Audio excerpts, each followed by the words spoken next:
Bonjour tout le monde, c'est une petite vidéo flash pendant que mon repas chauffe. D'ailleurs, je sais même plus ce que j'étais en train de me dire. Il y avait deux choses parce qu'en fait, juste avant, j'ai vu le méga visage de Yeshua. C'était juste pur merveilleux. Donc du coup, je sais que là, qu'il est là, qu'il m'apporte sa vibration, son soutien. C'est juste merveilleux. Et du coup, ça m'a chamboulé parce que je ne sais plus pourquoi je faisais cette vidéo. Il y avait deux messages. Oui, c'était alors attends. Ok, je me laisse guider. Des fois, certaines personnes, vous ressassez, vous parlez toujours de la même situation, de la même personne, des points négatifs, hein, si c'est, parce qu'en général c'est un jugement un petit peu négatif sur une situation qui s'est passée, sur une personne, comment elle agit, comment elle fonctionne ou quoi.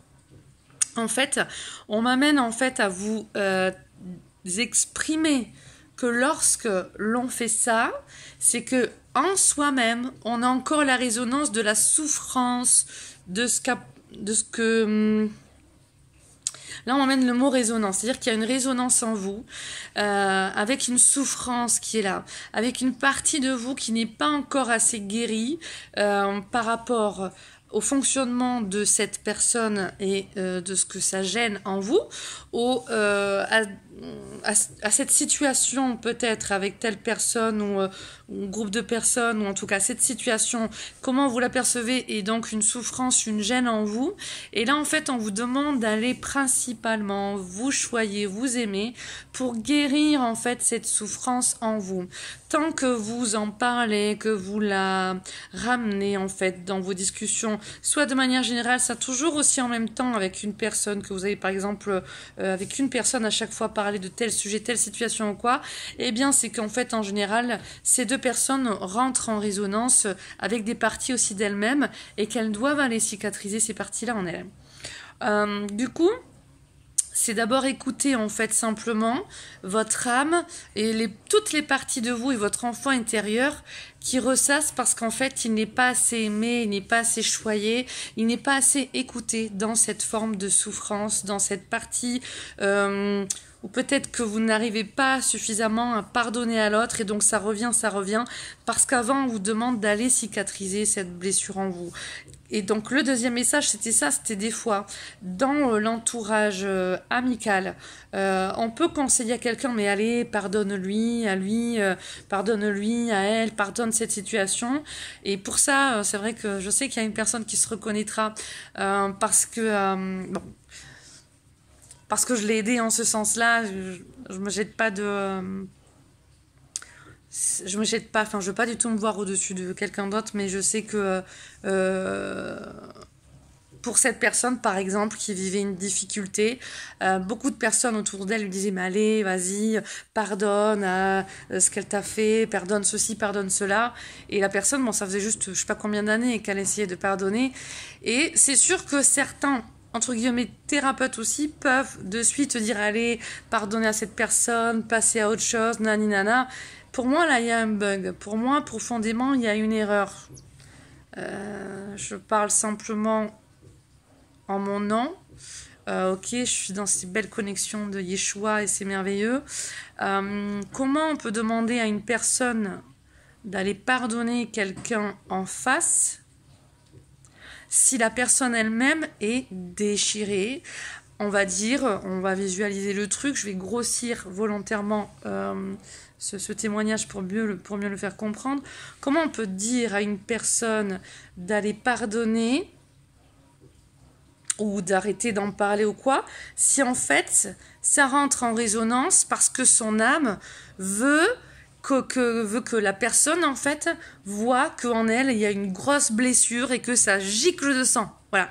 Alors la personne a une grande blessure, ça gicle de sang, et le conseil qu'on dit à cette personne c'est pardonne à l'autre, ou alors arrête de ressasser, passe à autre chose. Et pour moi, ça me semble pas correct. Donc, en effet, que dans les messages, les témoignages que j'apporte, c'est avant d'aller dans cette étape, on va aller écouter son enfant intérieur, on va écouter son âme, on va écouter soi-même et toutes ces parties de soi. Donc, si dans un premier temps, bah, tu as besoin d'expulser, bah, expulse, ok? Parce que de toute façon, c'est le chemin à... Sinon, on somatise de toute manière, hein. On somatise, ça c'est évident. On va aller écouter ce que tu as à dire, ce que tu ressens, ce ressentiment, cette rancœur, cette colère, cette blessure, je sais pas. Et ensuite, on va aller y poser justement d'abord un petit pansement, et puis après de la crème, et puis après voilà, on pourrait dire du sirop, un remède. Bon, tout ça c'est imagé, hein, mais pour vraiment aller cicatriser davantage en profondeur. Maintenant, en effet, je comprends pourquoi on m'a porté ces mots, sirop, remède et tout ça. C'est en même temps, pour beaucoup de problèmes de santé, on va couper corps, âme, esprit, en tout cas dans la médecine allopathique. Et puis on va donner un sirop et un remède pour des maux de l'âme, pour les maux du petit enfant intérieur, qui demandent davantage à être écoutés. Alors qu'est-ce qu'on va somatiser et pas aller écouter l'intérieur là? Arrêtez d'être dans ce mental. Arrêtez de couper ce corps, âme, esprit, de croire que parce qu'on va pardonner à l'autre, ça va passer à l'intérieur. Parce qu'on va prendre un sirop ou un remède, le mal-être, il va passer à l'intérieur. Que parce qu'on va prendre des anxiolytiques, des calmants, des trucs comme ça, des trucs antidépressifs, ça va calmer l'intérieur. Ce sont des petits pansements, ça. Allez au fond de votre âme. Allez voir votre enfant intérieur. Allez voir ces parties de vous. Qu'est-ce qu'elles ont à vous dire? Et là, il y a de la richesse, il y a de l'amour. C'est le chemin vers l'amour de soi. Et là, quand je vous le dis, ça me touche, ça m'émeut parce que, bien sûr, je comprends maintenant cette vidéo et le message de Yeshua, justement, quand il amène sa vibration et son beau visage avant, c'est « Allez, écoutez vos cœurs. Vous les écoutez pas suffisamment. » Ok. Et en même temps, ce que j'aurais envie de dire, c'est la contribution dans ce monde, elle est où? Il manque de contribution dans ce monde aussi. Donc quand tu apportes de l'amour à l'autre, tu augmentes ta vibration de bienveillance aussi par rapport à toi, parce que tu te replonges dans une meilleure image de toi. Et en même temps, on va pas dire s'oublier soi pour aider les autres, mais en tout cas contribuer te fera du bien. Et ce monde a besoin de contribution. Et en même temps, dans ce côté contribuer, ça nous amène à l'image que tu as aussi par rapport à toi. Et quand on parle de ces personnes qui agissent comme ça, de ces situations où il y a ça, je reviens sur cette vidéo que j'avais fait au niveau de ma famille, la manière dont on te traite ou la manière dont on te parle ne signifie pas qui tu es réellement. En tout cas, ça rentre en résonance avec des mémoires de soi, des parties de soi. Donc du coup, arrête aussi de te juger, de t'analyser. Voilà, on dit de te donner la valeur que tu te donnes, ok, qu'elle soit définie par ta perception de comment les autres te traitent. Tu vois ce que je veux dire? J'espère que ça va être compris. En même temps, je remercie pour toutes les personnes qui mettent des commentaires sous les vidéos. Je vous lis, mais je n'ai pas forcément le temps de vous répondre à tous. J'aimerais. Maintenant, pour les personnes qui mettent des commentaires qui font attrait à leur vie personnelle, je ne peux pas vous répondre là en un commentaire en vite fait. Donc les commentaires, par moment, je les ouvre, par moment, je les ferme.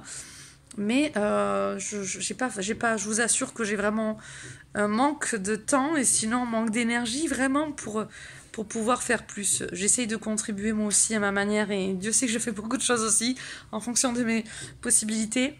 Je suis une maman aussi séparée avec 2 enfants, donc je travaille avec mes propres moyens. Enfin, je veux dire, j'ai pas de l'argent qui tombe en abondance tous les mois, donc je suis obligée aussi de me discipliner. J'aimerais, il est clair, contribuer plus. Je le fais à mes moyens, selon mes moyens d'aujourd'hui. Et c'est vrai que des fois, ça me fait enrager parce que je me dis, waouh, il y en a qui sont quand même beaucoup plus tranquilles, pépères et contribution nenni comme on dit chez nous, nenni, 0. Et puis voilà, qui sont un petit peu cool pépère.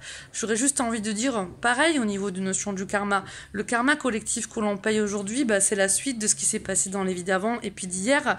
Le karma de demain, faut pas croire, contribuez pas, mais En même temps, on le voit bien, notamment en numérologie, en astrologie et tout ça. Quand on se la coule aussi un petit peu plus pépère, bah, c'est clair qu'on revient pour en même temps contribuer davantage. Donc, ne croyez pas vous échapper parce que vous êtes toto lolo tranquille. Je veux pas amener de la culpabilité. Je veux simplement amener un déclic au niveau de la conscience qu'il est important aussi de contribuer et que ce monde a besoin de davantage d'amour et de contribution. Et que le karma, on n'y échappe pas. Il y a le dharma, mais il y a le karma aussi. Donc, comme une très belle âme aussi, Martine, je te remercie. Tu m'as donné cette parole d'Ama. Bah, si les autres ont du karma, de ton dharma, c'est peut-être aussi ton rôle d'aller les aider. Voilà, à ton petit niveau, je suis pas là en tant que sauveuse et je ne veux pas amener les gens dans un côté sauveur. Par contre, en effet, suivant pas la théorie, mais le style de vie, la philosophie de vie à laquelle on choisit d'adhérer entre guillemets, ben soit on va pas vouloir suffisamment contribuer parce que non, on va pas aller dans le côté sauveuse, donc moi je vais aller dans mon abondance et puis je vais attirer les personnes qui sont dans ce niveau-là. Ouais, ok. Bon, maintenant, est-ce que tu peux pas faire un petit peu plus aussi à ton niveau sans te perdre? Ok. Là, j'amène aussi sur les maîtres spirituels, que ce soit Ama, que ce soit Muji, que ce soit Swami Vishwananda, que ce soit Bouddha. Ok, on va aller contribuer. Mais il y a toujours cette notion de juste milieu qui revient. Donc là, ce que je veux transmettre comme message, même Yeshua, voilà, au niveau, qui était aussi impliqué notamment au niveau de sa communauté, au niveau de ce qui se passait au niveau social, politique et tout ça. Donc il n'est pas resté sur son petit nuage. C'est ça aussi en fait qui est là. Il a su contribuer et amener ses enseignements. Comme le Dalai Lama aussi amène et s'implique dans sa communauté, pas que dans le côté spirituel aussi. Ça touche à la spiritualité, mais la spiritualité dans la matière. Donc voilà. On peut adhérer aussi à plusieurs philosophies de vie et à y trouver le juste milieu. Ben en fait cette vidéo, ben, je la trouve juste, voilà. Donc c'était sur la notion aussi d'amour de soi et d'estime de soi. Écoutez-vous davantage et allez cicatriser les parties de vous. Et quand d'autres personnes donnent des conseils à d'autres, attention à ce que vous amenez comme conseil et se choyer, s'aimer, se cicatriser soi-même. C'est important d'aller prendre soin de soi, de son enfant intérieur, ok? Une fois que la personne, et je l'ai vu justement quand je parle de cet exemple de cette personne, c'était superbe, une fois que cette personne s'est sentie reconnue dans sa fragilité, dans sa colère, dans sa... Mais c'est même pas colère, c'est rancœur, c'est dans sa blessure, une fois que la personne a été reconnue dans sa blessure et qu'on va l'aider à lui dire mais oui, bien sûr, va l'écouter cette partie de toi, honore-la, regarde-la, bénis-toi, guéris-toi, bénis-toi. À partir de là, parce qu'on a fait cette remise en amour pour la personne, bizarrement, arrive plus facilement à pardonner à l'autre. C'est parce qu'il y a un non-amour en elle. Il y a un manque de cet amour-là aussi. Voilà, c'était mon petit témoignage, parce qu'en même temps, c'est vrai que je m'aperçois là depuis pas mal de temps que le fossé se creuse entre nous tous. Je dis nous tous, donc je suis pas que purement... Enfin voilà, j'englobe dans tout. Et donc, moi en tout cas à mon niveau, ça fait quand même depuis 2007 que je fais mon métier. Les choses changent et le fossé se creuse. Et c'est quand même assez frustrant un petit peu aussi de voir qu'il y a vraiment ce manque de contribution. Sans s'y perdre, sans être sauveur, simplement avec l'écoute du cœur. Voilà, je vous fais des gros bisous d'amour et je vous souhaite vraiment de vous aimer très très fort. Bien vous-même, comblez-vous pour pouvoir mieux aider les autres. Il y a un petit clin d'œil aussi que je voulais faire, c'est que... Donc oui, depuis 2007, je fais ce métier-là. Le petit clin d'œil que j'ai à dire, c'est que oui, au jour d'aujourd'hui, tout le monde veut être thérapeute, tout le monde veut aider les autres, tout le monde veut faire des soins énergétiques, des soins magnétisme et tout ça. C'est bien, Ok, maintenant juste ce que je dis depuis longtemps. Alors déjà, il y a, je pense, 2006, peut-être, je dis, bon, je sais plus, depuis très longtemps, je disais que je voyais les enfants dans les cours d'école faire de la méditation, de la relaxation, de la sophrologie, des trucs comme ça. Et en fait, c'est vrai qu'il y a plusieurs années, quand il a été mis les activités dans les écoles, là, on a vu du yoga, de la méditation, de la relaxation se mettre en place. C'est super. Ce que je dis depuis longtemps, c'est que le domaine associatif a vraiment sa place parce que pour moi, je l'exprime depuis longtemps et j'en suis convaincue. C'est au travers cette ambiance dans les associations que l'on peut amener des changements dans ce monde.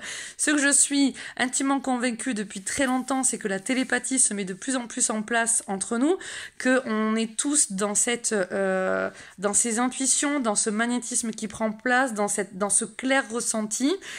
Du coup, c'est pour ça qu'on arrive aussi un petit peu par moments à des folies au niveau de l'être humain psychologique et à des désastres parce que il n'y a pas l'écoute corps, âme, esprit, il n'y a pas l'écoute de ce monde d'énergie qui évolue. Et en tout cas, ce qui est certain, c'est qu'il y aura donc ce futur-là qui est déjà de plus en plus en place, où on sera tous des auto-guérisseurs, des auto-médecins, on sera de plus en plus dans cette intuition, dans cette écoute intuitive, dans ce ressenti, dans ce clair ressenti, dans cette clairvoyance, dans cette claire connaissance, donc dans ce magnétisme-là. Donc, on retouche à des temps esséniens, et c'est génial. Pour une partie de la population. Les autres, ben, ils y seront forcés à y aller de toute manière là-dedans. En tout cas, dans ce côté du cœur, hein, d'accord, dans ce côté du cœur, dans cet équilibre qu'amenaient aussi les enseignements égyptiens, esséniens, la base, les enseignements des ancêtres, chamanisme, être proche de l'environnement, relié avec tous ces différents mondes, et en fait, ce côté multidimensionnel. Du coup, je pense que c'est trop cuit, mon repas, parce que même en fait, ce que j'entends, c'est que mon lave-vaisselle a fini de tourner. Donc du coup, oui, ça fait 17 minutes pile. Donc du coup, voilà, je pense que c'est bon. Je vous fais de gros bisous.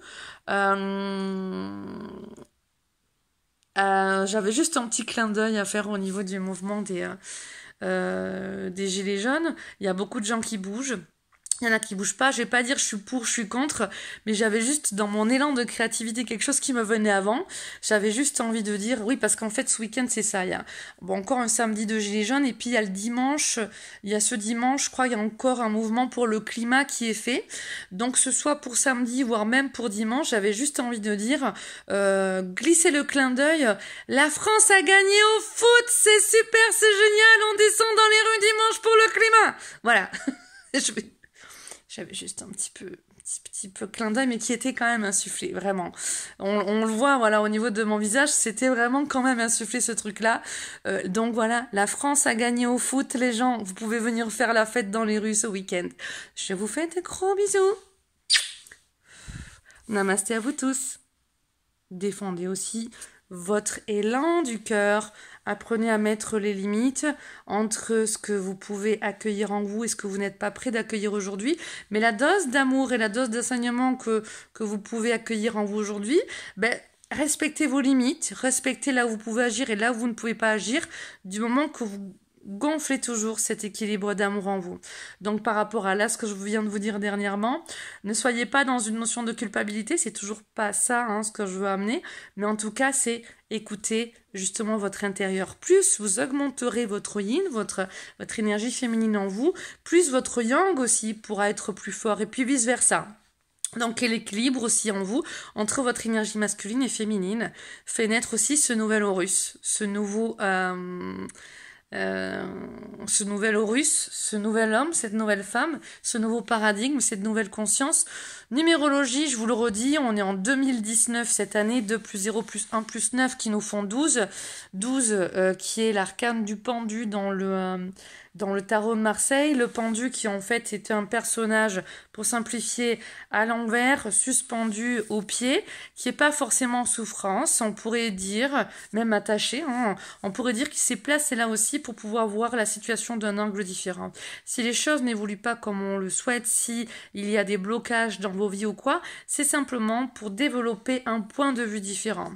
Au niveau du langage des dieux, comme disent les guides, les personnes qui ont été touchées, j'ai déjà dit dans d'autres vidéos, par le sceau d'Horus, donc par ces balles là qui se retrouvent éborgnées, sont marquées du sceau d'Horus. 1 plus 2, ça nous fait 3. Le 1 étant l'énergie masculine, le 2 l'énergie féminine, le 1 l'énergie d'Osiris, pourrions-nous dire, ou alors au niveau des flammes jumelles d'Osiris, de Yeshua, et au niveau de l'énergie féminine d'Isis et de Marie-Madeleine.